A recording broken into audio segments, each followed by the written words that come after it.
आम आदमी से नेता, विधायक और मंत्री बनने के बाद सरकार स्तर पर क्या क्या सुविधाएं नहीं मिल जाती।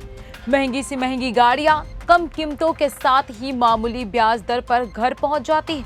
सरकारी बंगला, नौकर चाकर, यहां तक कि मुफ्त की फोन लाइन भी और तो और मोबाइल का बिल भी उन्हीं सुविधाओं में शामिल है, जिसका भुगतान आम जनता से टैक्स के तौर पर वसूला जाता है।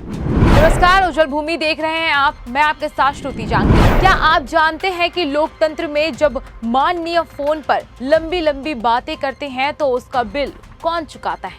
आप कहेंगे सरकार। लेकिन क्या सरकार बिना किसी नियम, बिना किसी लिखित आदेश और बिना किसी बजट के जनता की गाढ़ी कमाई से लाखों रुपए फूंक सकती है? छत्तीसगढ़ के प्रशासनिक गलियारों से एक ऐसी सनसनीखेज खबर आ रही है जिसने मंत्रालय से लेकर सचिवालय तक हड़कंप मचा दिया है। एक ऐसी परंपरा जो सालों से चुपचाप चल रही थी, लेकिन कोषालय की एक अकेली आपत्ति ने इस पूरे खेल की पोल खोलकर रख दी है। आखिर क्या है ये पूरा मामला और कैसे बिना किसी वैधानिक आदेश के मंत्रियों के फोन बिल पट रहे थे? देखिए हमारी इस विशेष खोजी रिपोर्ट में। प्रशासनिक सूत्रों से मिली बेहद पुख्ता जानकारी के मुताबिक छत्तीसगढ़ सरकार के मंत्री बंगलों में लगे टेलीफोन अब एक बड़ा प्रशासनिक और वित्तीय विवाद बन चुके हैं। सवाल सिर्फ फोन चालू रहने का नहीं है, बल्कि उसके पीछे के उस भारी भरकम बिल का है जो सालों से चुपचाप सरकारी खजाने से दिया जा रहा था। प्रशासनिक सूत्रों का दावा है कि हाल ही में मंत्रालय की टेलीफोन व्यवस्था में कुछ तकनीकी बदलाव किए जा रहे थे।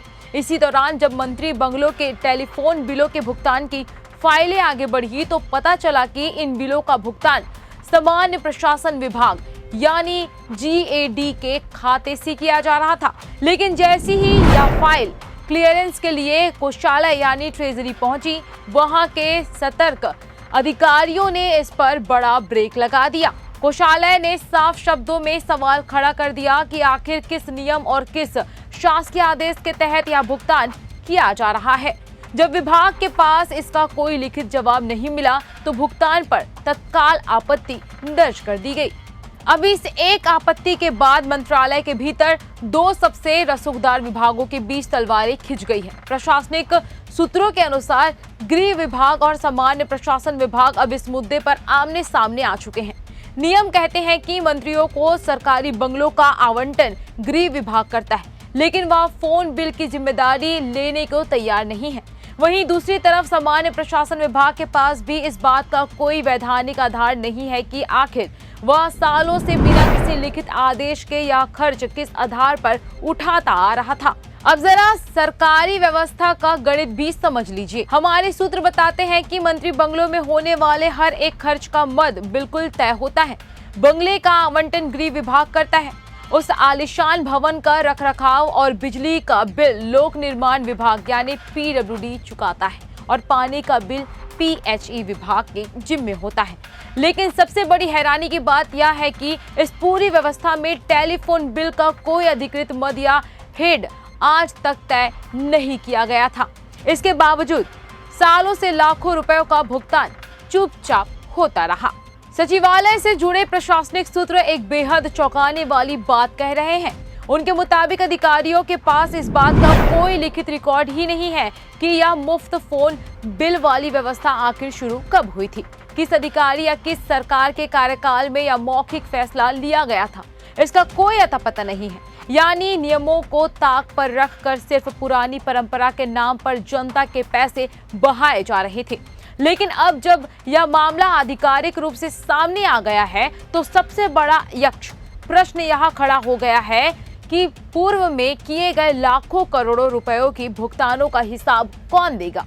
क्या उन अधिकारियों पर वित्तीय अनियमितता की गांज गिरेगी जिन्होंने इन फाइलों पर आंख मूंद कर दस्तखत किए थे? मामला इतना गंभीर हो चुका है कि अब इसकी गूंज सीधे मुख्यमंत्री सचिवालय तक पहुंच गई है। प्रशासनिक सूत्रों के हवाले से खबर आ रही है कि CM सचिवालय के आला अधिकारी इस वित्तीय और प्रशासनिक संकट का रास्ता निकालने के लिए लगातार मंथन कर रहे हैं। सचिवालय के सामने इस वक्त दो बड़ी चुनौतियां हैं। पहली यह कि भविष्य के लिए एक नई व्यवस्था बनाते हुए टेलीफोन बिल के लिए एक अलग बजट मद तय किया जाए, और दूसरी सबसे बड़ी चुनौती यह है कि पुराने भुगतानों को किसी तरह पिछली तारीखों से वैधानिक रूप दिया जाए ताकि आने वाले समय में कैग की ऑडिट या किसी बड़ी वित्तीय जांच से बचा जा सके। कोषालय की इस एक आपत्ति ने यह तो साफ कर दिया है कि सिस्टम में सब कुछ ठीक नहीं है। परंपराओं की आड़ में नियमों की धज्जियां उड़ाने का यह खेल अब और ज्यादा दिनों तक छिप नहीं सकता। अब देखना यह होगा कि मुख्यमंत्री सचिवालय इस प्रशासनिक उलझन से सरकार को कैसे निकालता है और क्या जनता के पैसे की इस बर्बादी पर किसी की जवाबदेही तय होगी। इस पूरी खबर पर आपकी क्या राय है, हमें कमेंट बॉक्स पर जरूर बताएं। देश और प्रदेश की ऐसी ही खोजी और बेबाक खबरों के लिए हमारे चैनल को सब्सक्राइब करें और इस वीडियो को ज्यादा से ज्यादा शेयर करें।